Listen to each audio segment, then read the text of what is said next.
What's going on, guys? It's Jimmy here. Welcome to our daily show where we discuss everything you need to know about and what's happening here in our country on a daily basis. U.S. Treasury Secretary Janet Yellen issues an urgent warning to Congress that we're going to default. The U.S. government and the country is going to default here as early as next week. That's right. We'll discuss that here in this video and much, much more. Let's jump right in. Thank you so much for liking and sharing these videos. It's going to be a very, very big thing. They're talking about major cuts to our budget, potentially to Social Security, to Medicare, and to who knows what else. And if the government doesn't pass a bill to raise the debt limit, to raise the debt ceiling and basically allow the government to print more money, then the government will run out of money. So it's a very, very grave circumstances here. We went through this, what was it, a little bit over a year ago here as well.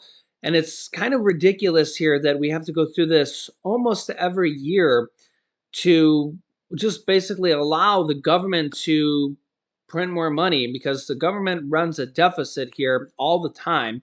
Remember, back in 1990, the U.S. government deficit was about 3 trillion. Now it's 31 trillion. And the government just runs a deficit every single year.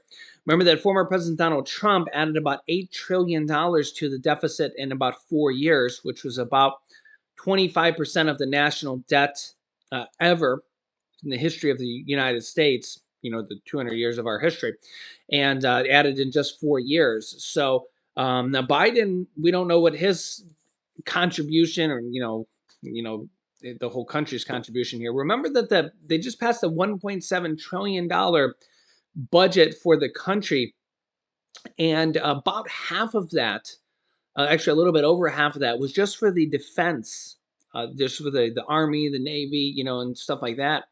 Over half of that was just for the defense of our country, just to give you guys an idea of how much money is being spent here.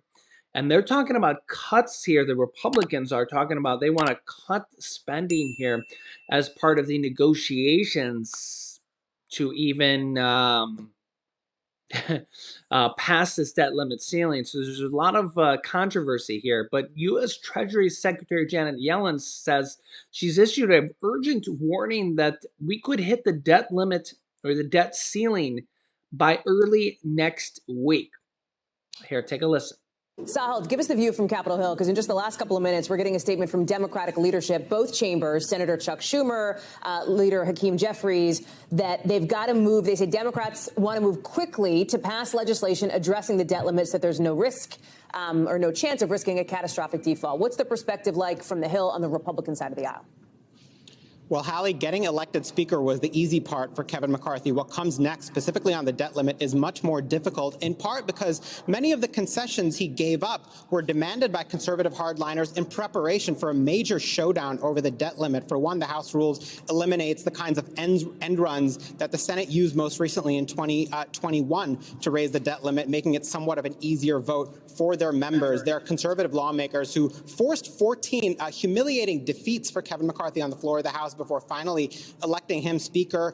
Our team has spent the last couple of weeks talking to them. They want things like dollar-for-dollar spending cuts. They want to balance the federal budget within 10 years, which is going to be extremely difficult, if not impossible, without major tax increases or cuts to mandatory spending programs like Social Security, Medicare, food stamps. Some of them say, yes, they should go down that road. Congress should, as part of the debt limit. And many of them see this as their major leverage point to force the Democratic-controlled Senate and President Biden to sign a bill that advances their conservative priorities. Now, Democrats have very different ideas. As you just pointed out, Hallie, Senate Majority Leader Chuck Schumer and House Minority Leader Hakeem Jeffries just put out a joint statement in the last few minutes saying, quote, a default forced by extreme MAGA Republicans could plunge the country into a deep recession and lead to higher costs, they say, on things like mortgages and car loans and credit card interest rates. They say Democrats want to move quickly to pass legislation addressing the debt limit so there is no chance of risking catastrophic default. They point out back in 2011,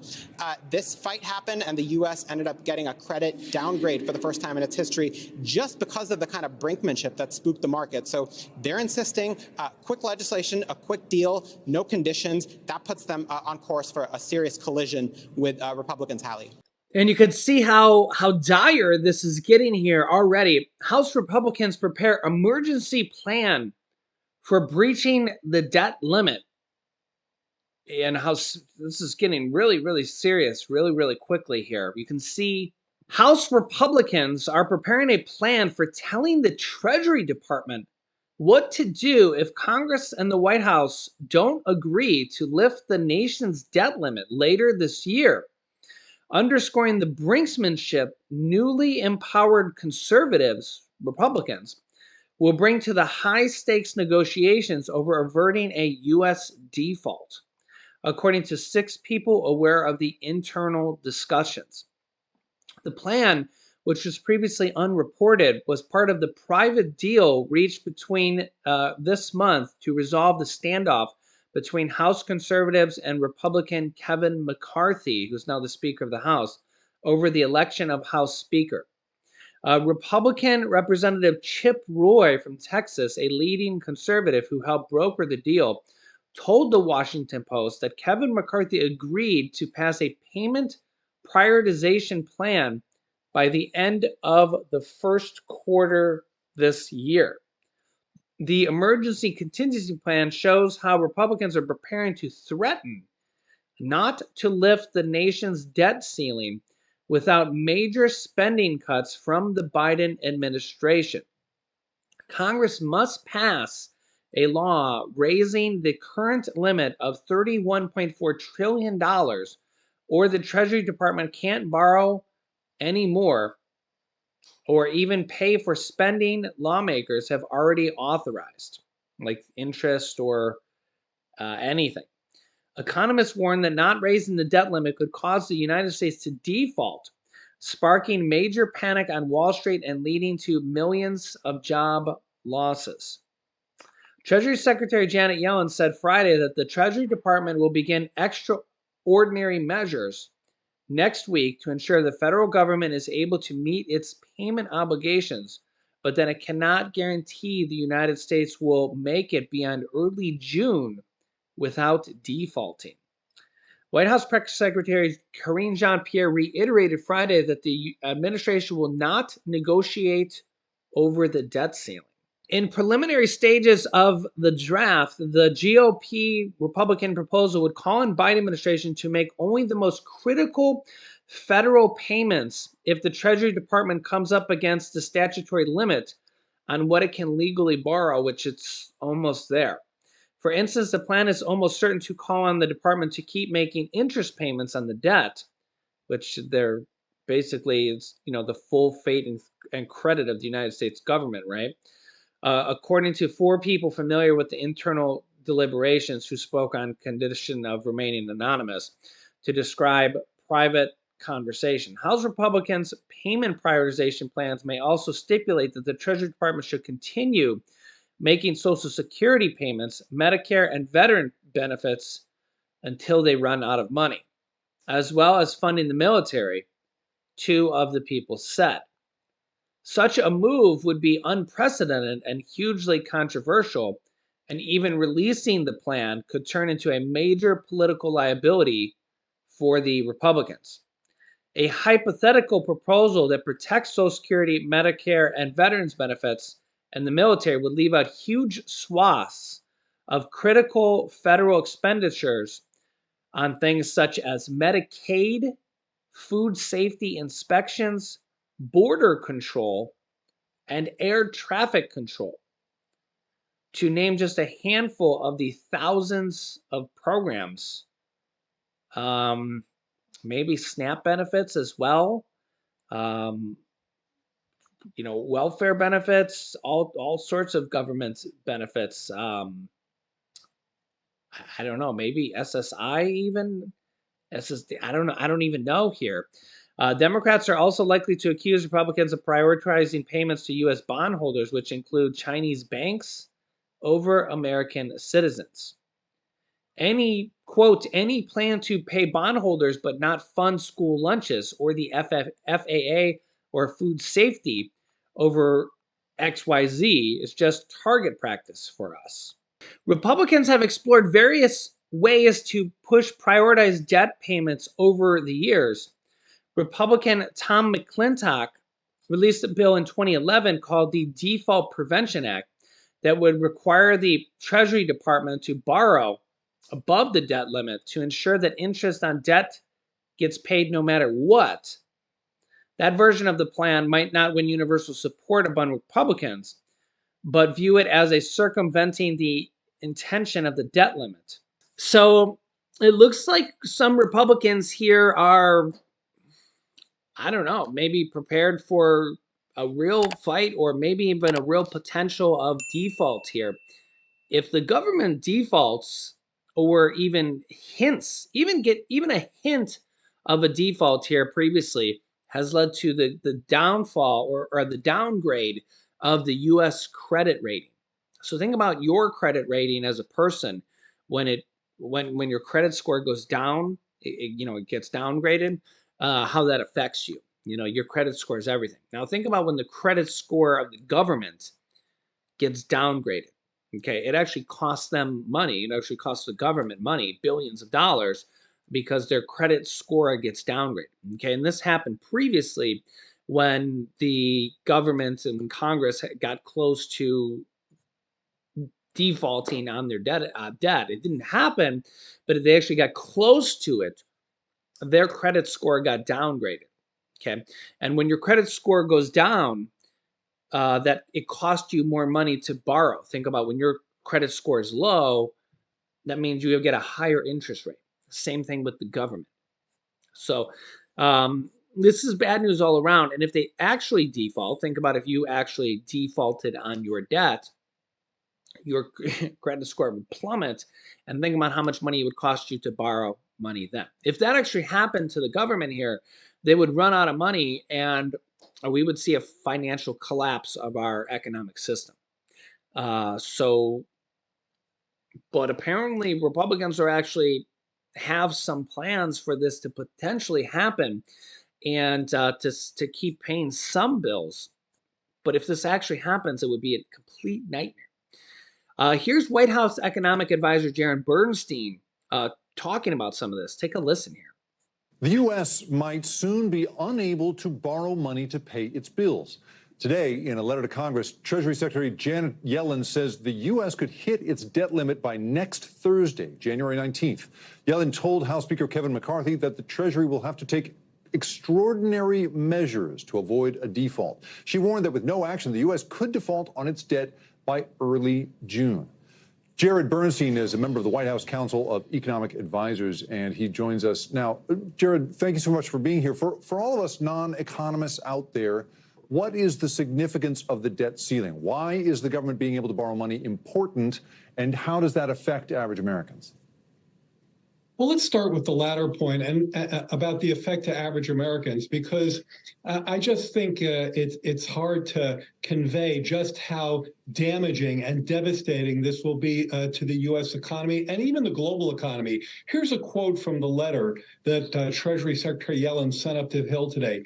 Failure to meet the government's obligations would cause irreparable harm to the U.S. economy, the livelihoods of all Americans, and global financial stability. And I will tell you that we're hearing similar kinds of comments from the Chamber of Commerce and groups on all sides of the political aisle. The reason for that, to get to your question, is that if we don't raise the debt ceiling, the U.S. is unable to meet its spending obligations. Obligations, to be very clear, that this Congress has already agreed upon. These are prior spending obligations, including paying the debt to our bondholders, but also Social Security, paying our military, paying for the agencies that inspect our food and our water and keep our planes moving. So, at any rate, that's just a thumbnail sketch of what's at stake here. And Jared, I mean, to spell out for me the worst case scenario, right? How do the ripple effects work? Let's say that we somehow are no longer in a place where the government can pay its debts. How does that spread out? How does that affect the global markets? Why is it that we're this central pillar and the debt limit, could damage it? Well, we happen to be the largest and one of the most important economies in the world. Of course, our debt is considered, our sovereign debt, meaning the debt that our government borrows when it sells treasury bonds, is considered the most safe debt in the world, the most highly respected debt in the world. But, you know, your question is a perfectly legitimate one. But before we go there, let's just talk about the fact that the debt ceiling has been raised 80 times in recent decades. The debt ceiling was raised 3 times in a bipartisan manner under President Trump. So sure, we can talk about worst case scenarios, and I think it's a valid question. I'll get into it with you. But we shouldn't even be considering going there as if that's some sort of a viable possibility. We have an economy that, thanks to President Biden's economic plans, is really helping a lot of people, particularly through the strongest job market in 50 years. We're seeing improvements on the inflation front, more to go there, but we're seeing some movement in the right direction. The idea that Congress, and we know that it's the House Republicans that are making these noises, would undermine that by failing to raise the debt ceiling that's been raised, as I mentioned, dozens and dozens of times throughout history, is you know, it's just malpractice is what it is. Let me ask you a question about that then. I mean, we're seeing certainly the words debt limit used in political circles more and more, right? So House Leader Kevin McCarthy was on Fox this week, and he said this about the debt limit. Have a look at this. One of the greatest threats we have to this nation is our debt.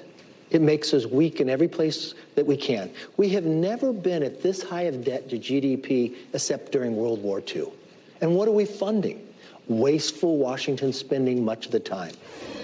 You know, for those of us at home, right, the idea of having debt sounds like a very, very bad thing. And what he's saying there seems calculated to try and strike that kind of nerve. What I want to ask you here is he right? Does our debt as a nation make us weak? Not at all. First of all, the key point there, though, and again, I'll answer your question, but I think the House leader is engaging in a kind of sleight of hand there in the following sense.